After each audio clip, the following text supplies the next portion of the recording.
તમે અકબર અને બિરબલની વાર્તા સાંભળી હશે।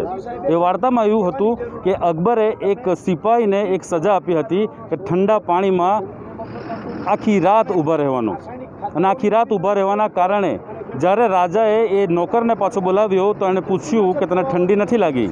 તો એણે એવું કહ્યું કે હા જરૂર ઠંડી લાગી હતી, પરંતુ દૂર એક મીણબત્તી સળગતી હતી, એનું જે તાપ આવતો હતો એનાથી મને ઘણી રાહત થઈ। રાજાને ન ગમ્યું અને એને સજા કરવામાં આવી। આ જોઈને બિરબલથી ના રહેવાયું અને બિરબલે એક ઉદાહરણ પેટે અકબર બાદશાહને એના ઘરે જમવાની દાવત આપી અને એક ખીચડી બનાવી। એ ખીચડી બનાવવા માટે તપેલી ફર્સ્ટ ફ્લોર પર રાખી અને ગ્રાઉન્ડ ફ્લોર પર આગ સળગાવવામાં આવી, અને આ રીતે બિરબલે અકબરને આખી વાતનું તથ્ય સમજાવ્યું કે તમે જે પણ ડિસિઝન લીધું છે એ ખોટું છે। ક્યાંક ને ક્યાંક ગુજરાતના ખેડૂતો પણ અનોખો વિરોધ કરી રહ્યા છે। અત્યારે હરિયાણા અને રાજસ્થાનની જે બોર્ડર છે તે બોર્ડર પર શાહજહાંપુર બોર્ડર પર અમે ઊભા છીએ, અને ગુજરાતના ખેડૂતોએ જે પ્રમાણે ખીચડી બનાવી છે એ બિરબલની ખીચડી બનાવી છે। અમે તમને સંક્ષિપ્ત બતાવવા માંગીએ છીએ। જે પ્રમાણે આ ઉપર ડોલ દેખાય છે એના પર લખ્યું છે કે 3 કાયદા રૂપી ખીચડી, અને નીચે સળગાવી છે આગ, અને એ કહેવા માંગે છે કે આ જે ખીચડી બની રહી છે 3 કાયદા રૂપી, એ ક્યારેય પણ ખેડૂતોને ફાયદો નથી કરવાનું, એ પ્રમાણેની જે વાત છે એ અહીંયાના જે ખેડૂતો છે એ કરી રહ્યા છે।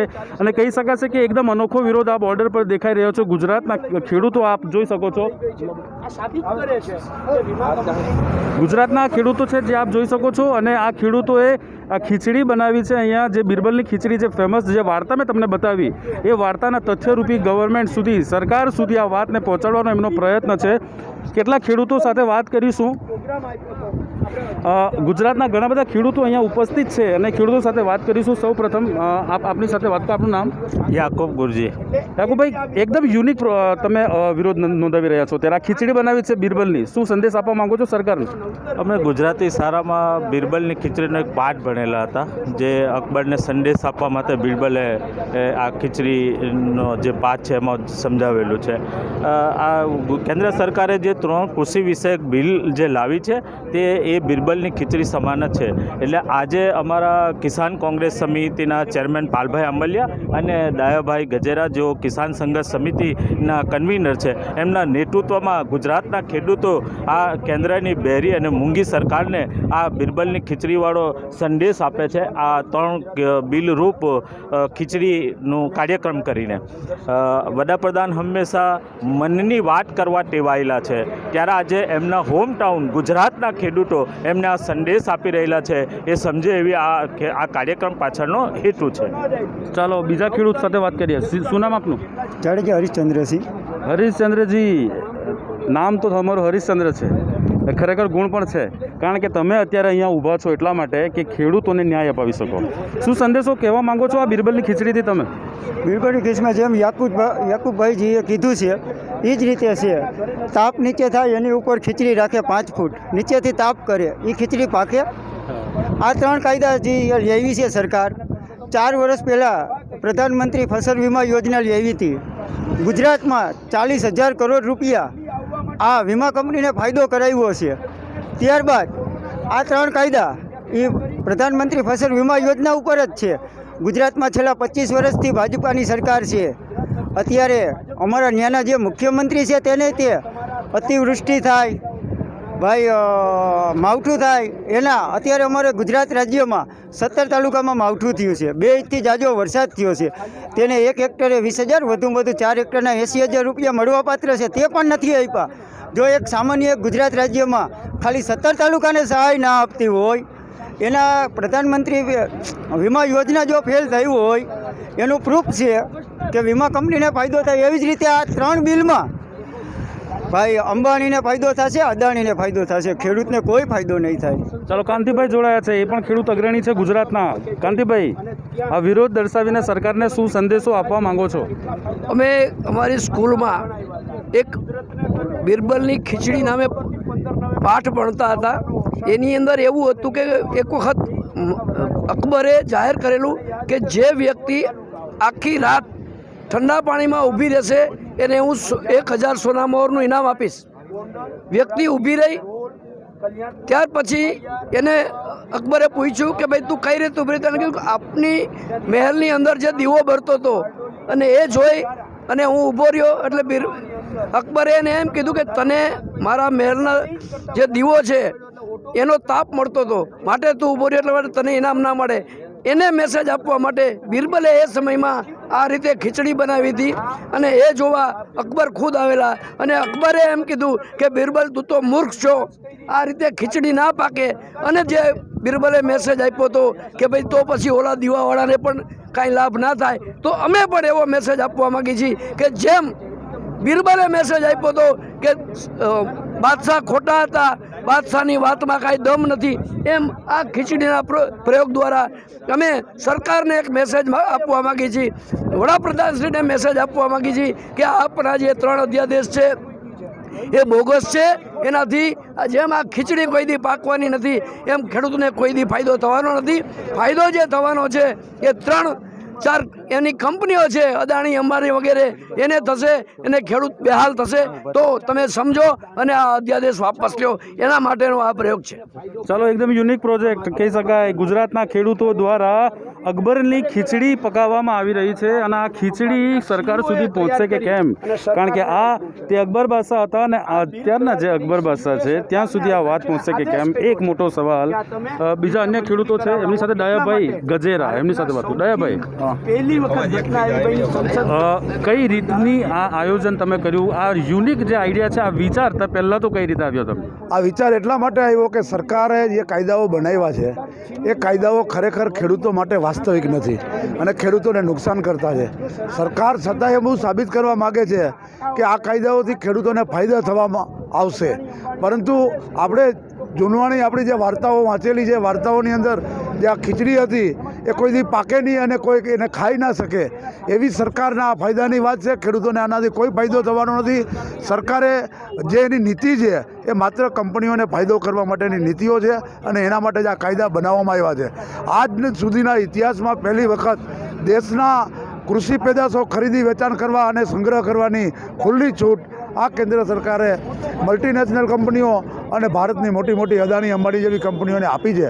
આનાથી સંગ્રહખોરી વધશે, કાળાબજારી વધશે, ઉત્પાદન કરનાર ખેડૂતો બરબાદ થશે અને ખાનાર વર્ગને મોંઘું ખાવા મળશે. આ એક હકીકત છે અને આ હકીકત દેશની દરેક જનતાએ સમજવાની જરૂર છે, આંખો ખોલીને સમજવાની જરૂર છે. કારણ કે સરકાર જો કોઈ ખરીદ અને વેચાણ અને સંગ્રહ ઉપર પ્રતિબંધ ન રાખે અથવા પોતાનું નિયંત્રણ ન રાખે તો આયાત નિકાસ એટલી બધી થઈ જાય કે જેનાથી સસ્તો માલ વિદેશથી લાવી અને ખેડૂતોને અહીંયા નુકસાન કરે, એના ભાવ ઓછા મળે એવી કોશિશ આ કંપનીઓ કરશે. ખેડૂતો તો બરબાદ થવાના છે, દેશની જનતા પણ બરબાદ થવાની છે. અને આપણે જે કંપનીઓ સામે લડીને આ દેશ આઝાદ કર્યો, ઈસ્ટ ઇન્ડિયા કંપનીએ 200 વર્ષ રાજ કર્યું, હજી આ હજારો કંપનીઓ આવશે, તો એનાથી આપણે ક્યારે આઝાદ થશું? તો દેશની જનતાને, ખેડૂતોને મારો સીધો સવાલ છે કે જાગો, નહીંતર આપણે ફરી પાછા ગુલામ થવા જઈ રહ્યા છીએ. ચાલો, એક વાત નક્કી છે કે જે પ્રમાણે અકબર અને બિરબલની વાર્તામાં અકબરને એક શીખ મળી હતી, પરંતુ અકબરને જે શીખ મળી હતી એ શીખ અત્યારના રાજાઓને મળશે કે કેમ? ચાલો, આપનું નામ? દિલસુખ પટેલ. ક્યાંથી આવો છો? હું ગીર પ્રદેશ, મારું સાસણ ગીર. અચ્છા. આ ખીચડીનું એક નવો પ્રોજેક્ટ ગુજરાતના ખેડૂતોએ કર્યો છે, શું કહેશો? પહેલા નંબરમાં તો એ વસ્તુ કહું છું, ખીચડી આ જે નીચે કરેલો તાપ છે, આપણે પહેલાં જોયું મિત્રો, અને ઉપર જે ખીચડી છે એ ક્યારેય પાકવાની નથી. આવી જ આ સરકારની નીતિ છે. ખેડૂતો સાથે આવી જ નીતિ આ અપનાવી રહી છે. ઉપર જે ખીચડી જેમ પાકવાની 2016થી આ જે 3 અધ્યાદેશો છે, 3 અધ્યાદેશો તો એક નાનકડું છમકલું છે. આનાથી મોટું છલ તો અમારે ગુજરાતના ખેડૂતો સાથે કરેલું છે. 2016થી પાક વીમાનો મુદ્દો લટકાવી રાખ્યો છે. અને જ્યારે જૂનું ભૂલાવવાનું હોય ને ત્યારે નવું ગતકડું લાવે, જ્યારે જૂનું ભૂલાવવાનું હોય ત્યારે નવું ગતકડું લે. આ એક સરકારને છે ને, આ કાયદાની સરકાર નથી પણ ફાયદાની સરકાર છે. ક્યાંક ને ક્યાંક એવું લાગી રહ્યું છે. આપશ્રીને મારું એ કહેવાનું છે કે જો ફાયદાની સરકાર હોય તો જ્યારે પાક વીમો લેવા માટે ખેડૂતો રસ્તા ઉપર ઉતરાતા, આંદોલનના રસ્તે ઉતરાતા હોય, ત્યારે એમણે 3,600 કરોડ કેમ જાહેર કર્યા? તો કે પાક વીમા કંપનીને છાવરવા માટે 3,600 કરોડ આપ્યા. જો સરકાર સાચી હોય તો માનીએ છીએ કે સરકાર સાચી છે 100%, તો એમણે 6,600 કરોડ આપ્યા ને, એ ગુજરાતની જનતાને નુકસાન થયું છે. બિલકુલ. પાલભાઈ આંબલિયા આપણી સાથે જોડાશે. પાલભાઈ આંબલિયા સાથે પણ વાત કરીશું આપણે કે જે પ્રમાણે ની ઘટના છે બીજા લોકો સાથે અત્યારે વાતચીત કરી છે ત્યાં સુધી આપણે ખેડૂત સાથે વાત કરી લઈએ. બીજા એક અન્ય ખેડૂત સાથે આપણે વાત કરી લઈએ. જી, આપનું નામ?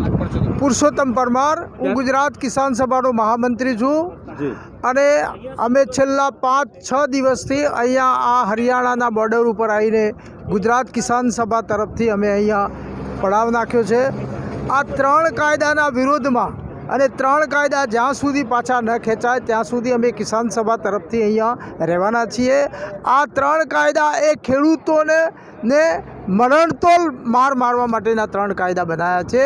ગુજરાતમાં જે માર્કેટ યાર્ડોમાં જે ખરીદી જે કરવામાં આવે છે એ ખરીદી હજી તો માત્ર ખેડૂતો 6% જ લાભ લઈ શક્યા છે અને એમાં આજે આ 3 કાયદામાં એ ખરીદી માર્કેટ યાર્ડો ખતમ કરવાની વાત છે અને જ્યારે ખતમ થઈ જશે ત્યારે તમામ ખેડૂતો પ્રાઇવેટ વેપારીઓ અને પ્રાઇવેટ કંપનીઓના હવાલે થઈ જશે. ત્યારે ખેડૂતોને પૂરતા ભાવ નહીં મળે. પ્રાઇવેટ કંપનીઓ મોટા મોલ, હમણાં જ કાલે વાત થઈ હતી કે હરિયાણામાં 1000 એકરમાં મોટો મોલ બની રહ્યો છે, 1000 એકરમાં મોટું ગોડાઉન બની રહ્યું છે. આ રીતે મોટા સંગ્રહખોરીઓ પેદા થવાના. ઉત્તર ગુજરાતમાં દાહોદ જિલ્લો, મહીસાગર જિલ્લો, સાબરકાંઠા જિલ્લો એમાં કમોસમી વરસાદ થવાના કારણે ત્યાંનો ડાંગરનો પાક બિલકુલ નિષ્ફળ ગયો છે. અમે કિસાન સભા તરફથી તમામ ડાંગરના પાકનો વળતર મળવું જોઈએ એ માટે અમે અનેક વખત આવેદનપત્રો આપવા છતાં આજ સુધી એનું વળતર આપવામાં આવ્યું નથી. એટલે આ રીતે જો સરકાર નિયંત્રણમાં હટી જશે, અગાઉ જીઓ કંપનીની પણ વાત થઈ, અગાઉ સરકારી પ્રાથમિક શાળાઓની પણ વાત થઈ. એટલે પ્રાઇવેટ કંપનીઓથી કોઈ પણ પ્રકારનો ખેડૂતોને લાભ નથી. એટલે અમારી કિસાન સભા તરફથી સ્પષ્ટ માંગ છે, ખેડૂત સંઘર્ષ સમિતિ તરફથી સ્પષ્ટ માંગ છે, એટલે 3 કાયદાઓ પાછા ન ખેંચાય ત્યાં સુધી આ લડત જારી રહેવાની છે. ચાલો, કોઈ પણ હાલતમાં ગુજરાતના જે ખેડૂત છે એ ક્યારેય પણ આ વાતને ન્યાય લીધા વગર અહીંયાથી જવાની સ્પષ્ટ ના પડે છે. એમનું કહેવું છે કે જ્યાં સુધી આ કાનૂનો પાછા નહીં ખેંચવામાં આવે ત્યાં સુધી તેઓ અન્ય રાજ્યોના તમામ ખેડૂતો સાથે જોડાયેલા રહેશે અને આ આંદોલન ક્યાં સુધી ચાલશે એ એક વાત છે. ફરીથી એકવાર અમે તમને બતાવી દઈશું કે જે પ્રમાણે આ ખીચડી બનાવવામાં આવી છે, આ ડોલ ઉપર રાખવામાં આવી છે અને નીચે સળગાવવામાં આવી છે આગ. અને આ બતાવવામાં આવ્યું છે જે પ્રમાણે પાઠ્યપુસ્તકોમાં બિરબલની ખીચડી વાર્તા આવતી હતી કે ઉપર ખીચડી છે અને નીચે આગ લગાવી છે અને એ ખીચડી ક્યારેય નથી પાકી શકતી. એનું સ્પષ્ટ ઉદાહરણ જે છે એ બતાવીને સરકાર સુધી આ વાતો ખેડૂતો પહોંચાડવા માંગે છે. પરંતુ એક વાત એ છે કે આ જો વાર્તાની અંદર બિરબલે એક બૌદ્ધ અને પાઠ લેવા માટે અકબરને આ વાર્તા બતાવી હતી, પરંતુ કિસાન રૂપી બિરબલો અને સરકાર રૂપી અકબર સુધી આ વાત અને કિસાનો જે બિરબલ બન્યા છે તો સરકાર અકબર બની છે, આ વાતનો બોધપાઠ લેશે કે કેમ એ આવનારો સમય બતાવશે. देश और दुनिया की हर बड़ी खबर के लिए सब्सक्राइब करें नवतेज टीवी और पल पल के अपडेट्स के लिए बेल आइकन को दबाना ना भूलें, क्योंकि आपकी खबरों का भरोसेमंद साथी है नवतेज टीवी।